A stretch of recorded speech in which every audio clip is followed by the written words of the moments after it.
Thank you. Good evening, and I really want to thank San Ramon Valley Democrats for doing this forum. It's just been awesome. My name is Maria Alegria. I am your party chair, and our committee voted to oppose the jail expansion.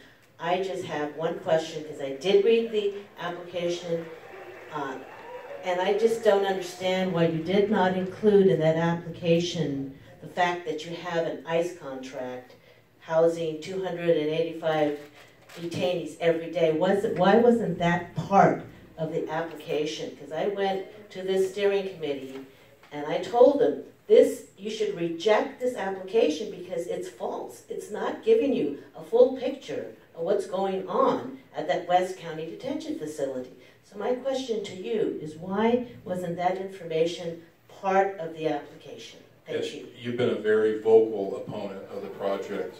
What is not true? What you're saying is not true. That you did not include in your narrative that you're using that facility, which has about 1,900 beds. You're using 200 of those beds today to contract with ICE, and that information is not in the application, and I want to know why.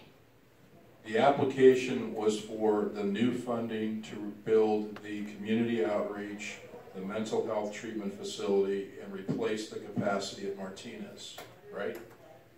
The ICE contract in a dormitory in a separate part of the building has nothing to do with that grant. And in fact, many counties have the same situation. So if you're trying to imply that we were hoodwinking the BSCC, it's just absolutely false. The ICE contract, which is actually a U.S. Marshals contract, we have people that are held there, not just from Mexico, by the way, from all over the place, but it was not even asked as part of the application process and not relevant to it. So that's the best answer I can give you. So there is, in the RFP, there is one part that says that the county for 10 years we should not commit to rent a bed space to a public or private entity.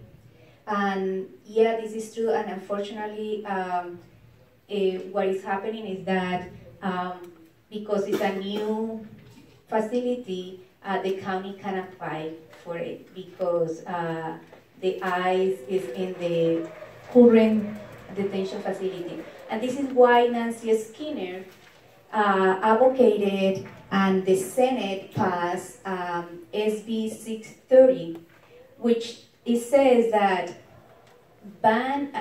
it prohibits counties that are renting beds to public or private entities for applying that. So, unfortunately, it won't take effect because it will be taking effect in January 1st, 2018.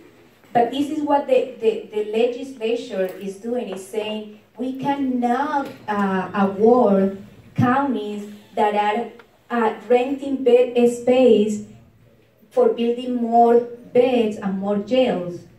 Why you don't look more comprehensive and say like how we can reuse that?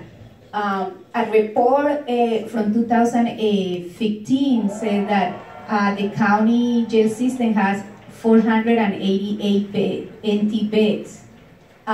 So what, and then plus 225 beds from ICE. So I think like we need to look better at this to see what we can do to really improve the condition in Martinez, but also looking at proposals that are more creative and don't put us to build a jail that has 460 beds. San Francisco last year received the money and the Board of Supervisors rejected it. And they went back and create a new proposal that it was more in the creativity and support of the community.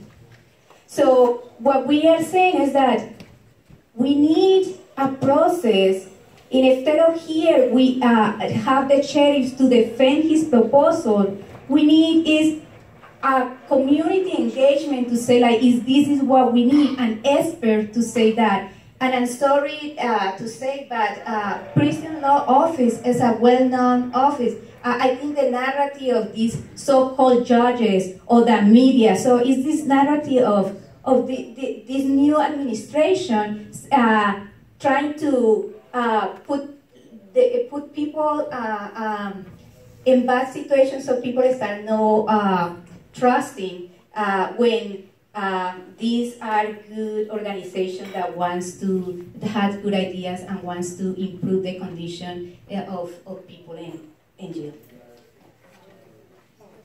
Do we have any other